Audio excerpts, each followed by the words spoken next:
ओम शांति। 18 नवंबर 2020 बाबा के महावाक्य।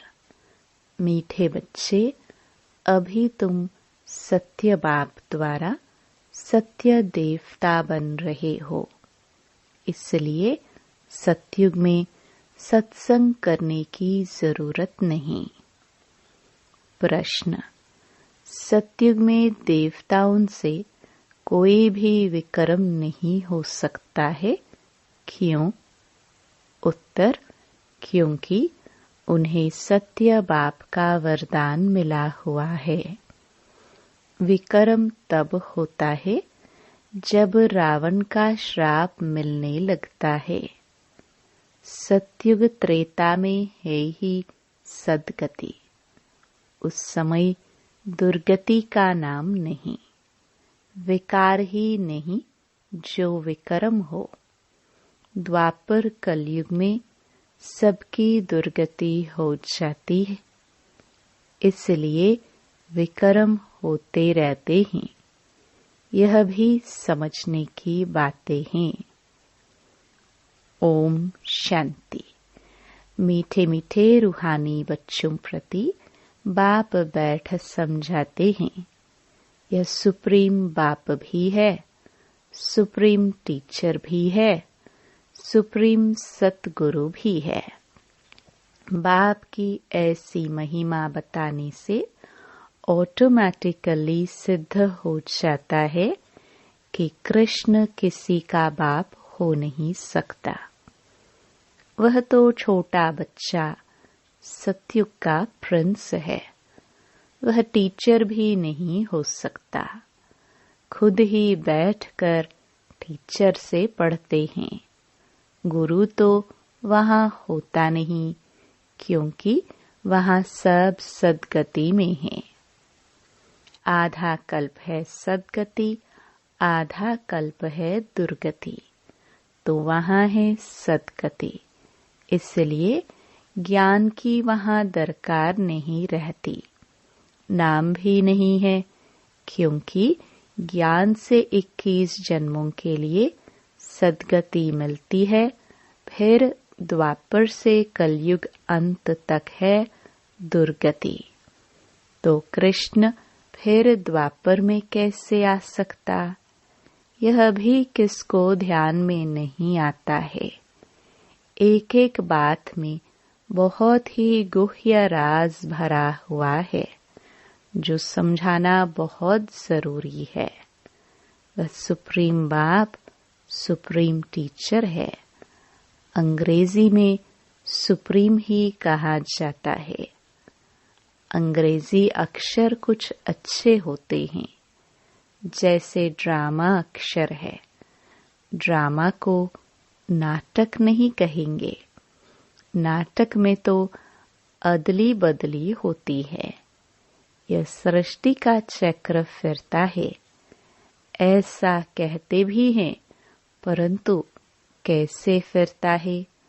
हूबहू फिरता है या चेंज होती है, यह किसको भी पता नहीं है। कहते भी हैं बनी बनाई बन रही। जरूर कोई खेल है जो फिर से चक्कर खाता रहता है। इस चक्र में मनुष्य को ही चक्कर लगाना पड़ता है। अच्छा, इस चक्र की आयु क्या है? कैसे रिपीट होता है? इसको फिरने में कितना समय लगता है? यह कोई नहीं जानते। इस्लामी, बौद्धि आदि यह सब हैं घराने, जिनका ड्रामा में पार्ट है। तुम ब्राह्मणों की डिनास्टी नहीं है। यह है ब्राह्मण कुल। सर्वोत्तम ब्राह्मण कुल कहा जाता है। देवी देवताओं का भी कुल है। यह तो समझाना बहुत सहज है। सूक्ष्म वतन में फरिश्ते रहते हैं, वहाँ हड्डी मांस होता नहीं। देवताओं को तो हड्डी मांस है ना। ब्रह्मा सो विष्णु, विष्णु सो ब्रह्मा। विष्णु की नाभि कमल से ब्रह्मा क्यों दिखाया है? सूक्ष्म वतन में तो यह बातें होती नहीं, न जौहरात आदि हो सकते। इसलिए ब्रह्मा को सफेद पोषधारी ब्राह्मण दिखाया है। ब्रह्मा साधारण मनुष्य बहुत जन्मों के अंत में गरीब हुआ ना। इस समय है ही खादी के कपड़े। वह बेचारे समझते नहीं सूक्ष्म शरीर क्या होता है। तुमको बाप समझाते हैं। वहाँ है ही फरिश्ते जिनको हड्डी मांस होता नहीं। सूक्ष्म वतन में तो यह श्रृंगार आदि होना नहीं चाहिए, परंतु चित्रों में दिखाया है तो बाबा उसका ही साक्षात्कार कराए, फिर अर्थ समझाते हैं। जैसे हनुमान का साक्षात्कार कराते हैं। अब हनुमान जैसा कोई मनुष्य होता नहीं। भक्ति मार्ग में अनेक प्रकार के चित्र बनाए हैं। जिनका विश्वास बैठ गया है उनको ऐसा कुछ बोलो तो बिगड़ पड़ते। देवियों आदि की कितनी पूजा करते हैं, फिर डुबो देते हैं। यह सब है भक्ति मार्ग। भक्ति मार्ग के दलदल में गले तक डूबे हुए हैं तो फिर निकाल कैसे सकेंगे? निकालना ही मुश्किल हो जाता है। कोई कोई तो औरों को निकालने निमित्त बन खुद ही डूब जाते हैं। खुद गले तक दुबन में फंसते अर्थात काम विकार में गिर पड़ते हैं। यह है सबसे बड़ी दुबन दलदल।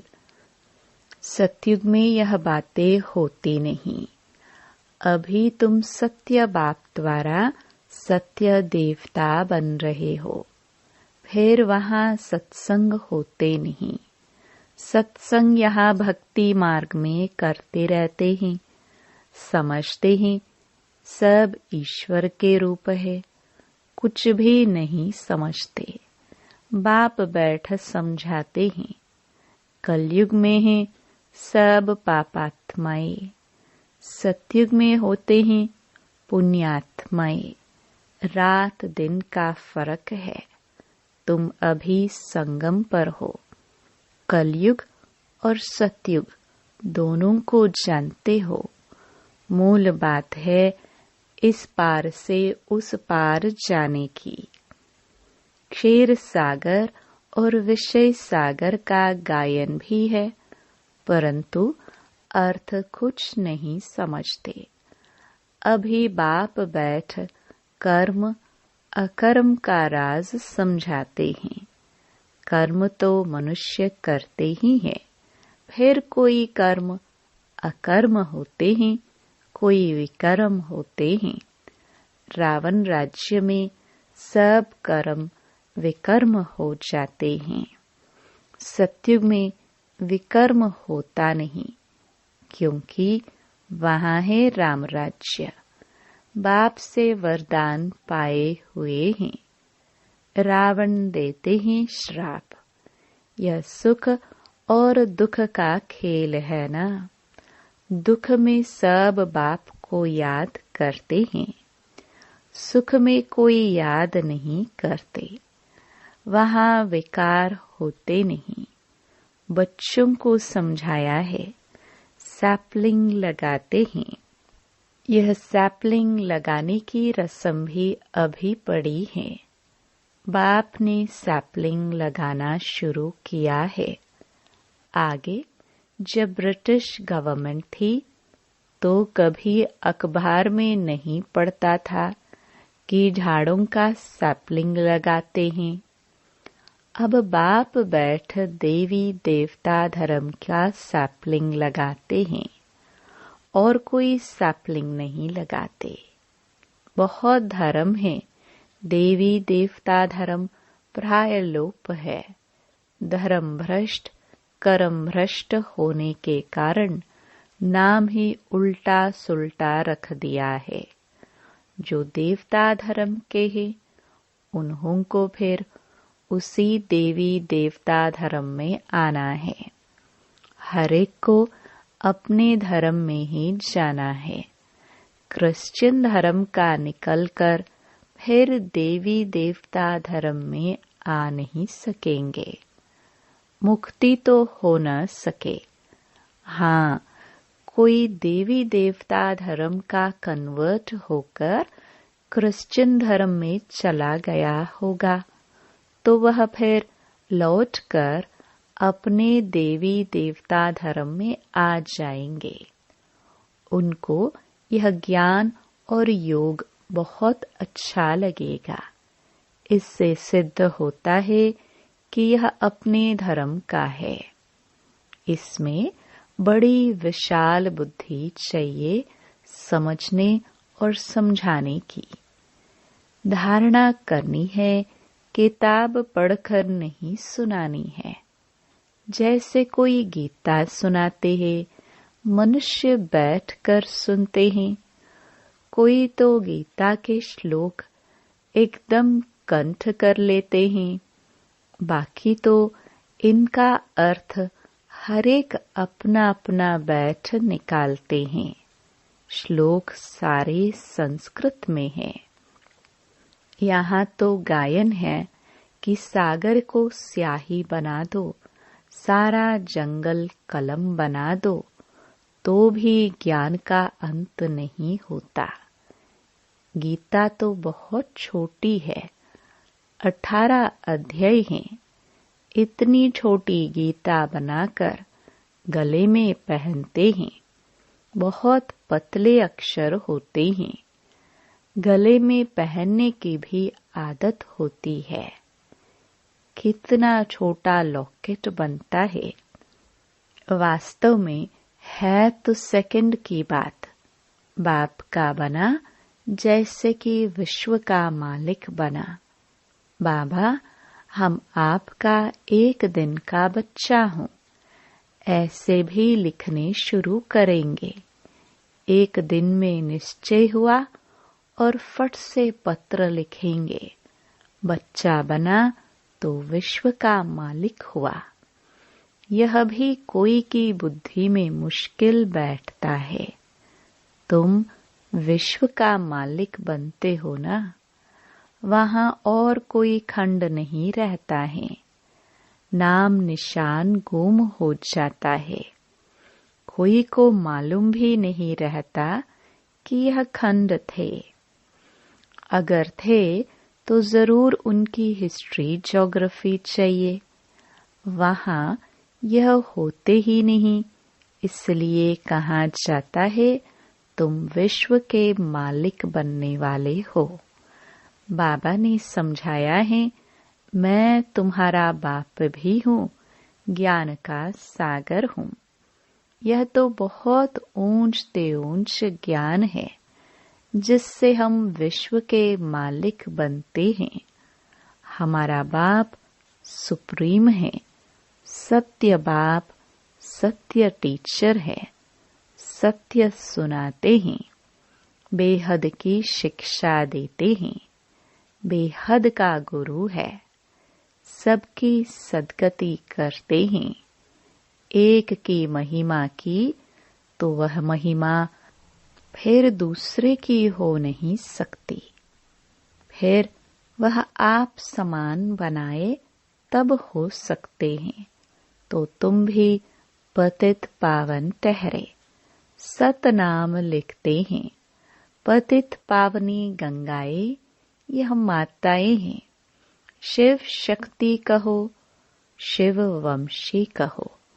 शिव वंशी ब्रह्मा कुमार कुमारियां। शिव वंशी तो सब हैं, बाकी ब्रह्मा द्वारा रचना रचते हैं तो संगम पर ही ब्रह्मा कुमार कुमारियां होते हैं। ब्रह्मा द्वारा एडॉप्ट करते हैं, पहले पहले होते हैं ब्रह्मा कुमार कुमारियां। कोई भी ऐतराज उठाते हैं तो उसको बोलो यह प्रजापिता है, इनमें प्रवेश करते हैं। बाप कहते हैं बहुत जन्मों के अंत में मैं प्रवेश करता हूँ। दिखाते हैं विष्णु की नाभि से ब्रह्मा निकला। अच्छा, विष्णु फिर किसकी नाभि से निकला? उसमें एरो का निशान दे सकते हो कि दोनों ओत प्रोत हैं। ब्रह्मा सो विष्णु, विष्णु सो ब्रह्मा। यह उनसे वह उनसे पैदा हुआ है। इनको लगता है 1 सेकंड, उनको लगता है 5000 वर्ष। यह वंडरफुल बातें हैं ना। तुम बैठ समझाएंगे। बाप कहते हैं लक्ष्मी नारायण 84 जन्म लेते हैं, फिर उनके ही बहुत जन्मों के अंत में मैं प्रवेश कर यह बनाता हूँ। समझने की बात है ना। बैठो तो समझाए कि इनको ब्रह्मा क्यों कहते हैं। सारी दुनिया को दिखाने के लिए यह चित्र बनाए हैं। हम समझा सकते हैं, समझने वाले ही समझेंगे। नहीं समझने वाले के लिए कहेंगे यह हमारे कुल का नहीं है। बेचारा भल वहां आएगा, परंतु प्रजा में। हमारे लिए तो सब बेचारे हैं ना। गरीबों को बेचारा कहा जाता है। कितनी पॉइंट्स बच्चों को धारण करनी है। भाषण करना होता है टॉपिक्स पर। यह टॉपिक कोई कम है क्या? प्रजापिता ब्रह्मा और सरस्वती 4 भुजाएं दिखाते हैं तो 2 भुजा बेटी की हो जाती है। युगल तो है नहीं। युगल तो वास्तव में बस विष्णु ही है। ब्रह्मा की बेटी है सरस्वती। शंकर को भी युगल नहीं है। इस कारण शिव शंकर कह देते हैं। अब शंकर क्या करते हैं? विनाश तो एटॉमिक बॉम्ब से होता है। बाप कैसे बैठ बच्चों का मौत कराएंगे? यह तो पाप हो जाए। बाप तो और ही सबको शांति धाम वापस ले जाते हैं बिगर मेहनत। हिसाब किताब चुकतू कर सब घर जाते हैं, क्योंकि कयामत का समय है। बाप आते ही हैं सर्विस पर, सबको सदगति दे देते हैं। तुम भी पहले गति में फिर सदगति में आएंगे। यह बातें समझने की है। इन बातों को जरा भी कोई नहीं जानते। तुम देखते हो कोई तो बहुत माथा खपाते हैं, बिल्कुल समझते नहीं। जो कुछ अच्छा समझने वाले होंगे वह आकर समझेंगे। बोलो एक एक बात पर समझना है तो टाइम दो। यहाँ तो सिर्फ हुक्म है, सबको बाप का परिचय दो। यह है ही कांटों का जंगल, क्योंकि एक दो को दुख देते रहते हैं। इसको दुख धाम कहा जाता है। सतयुग है सुख धाम। दुख धाम से सुख धाम कैसे बनता है, यह तुमको समझाए। लक्ष्मी नारायण सुख धाम में थे, फिर यह 84 जन्म ले दुख धाम में आते हैं। यह ब्रह्मा का नाम भी कैसे रखा? बाप कहते हैं मैं इसमें प्रवेश कर बेहद का सन्यास कराता हूँ। फट से सन्यास करा देते हैं, क्योंकि बाप को सर्विस करानी है, वही कराते हैं। इनके पिछाड़ी बहुत निकले जिसका नाम बैठ रखा।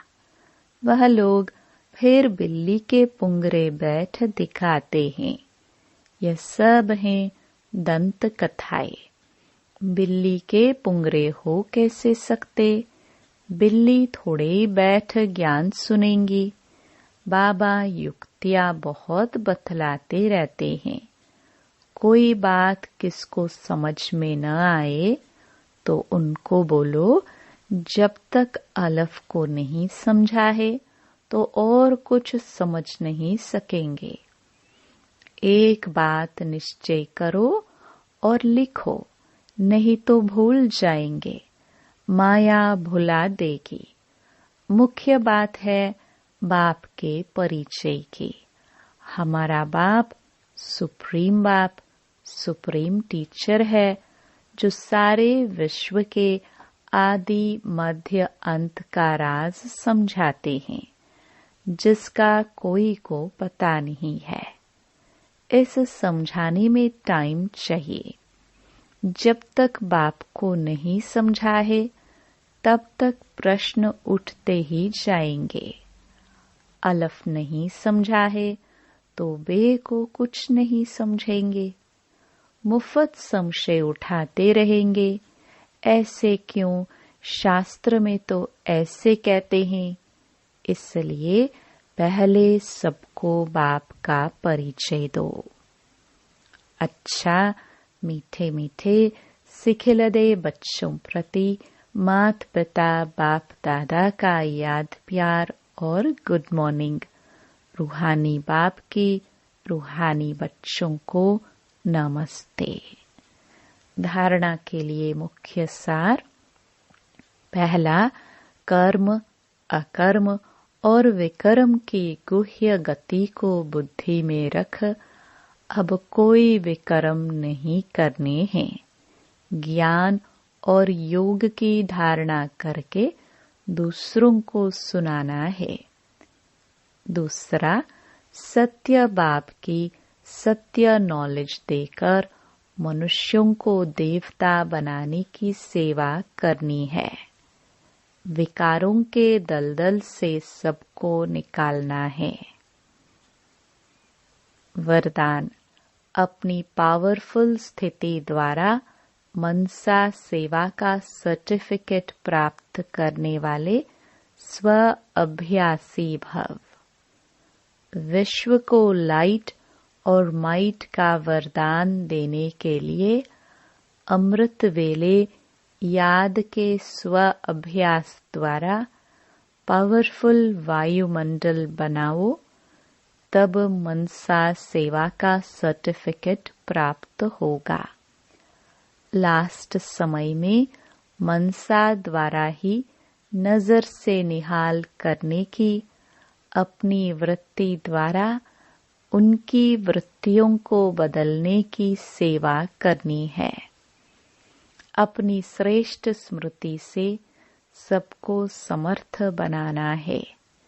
जब ऐसा लाइट माइट देने का अभ्यास होगा तब निर्विघ्न वायुमंडल बनेगा और यह किला मजबूत होगा। स्लोगन। समझदार वह है जो मनसा वाचा कर्मणा तीनों सेवाएं साथ साथ करते हैं। ओम शांति।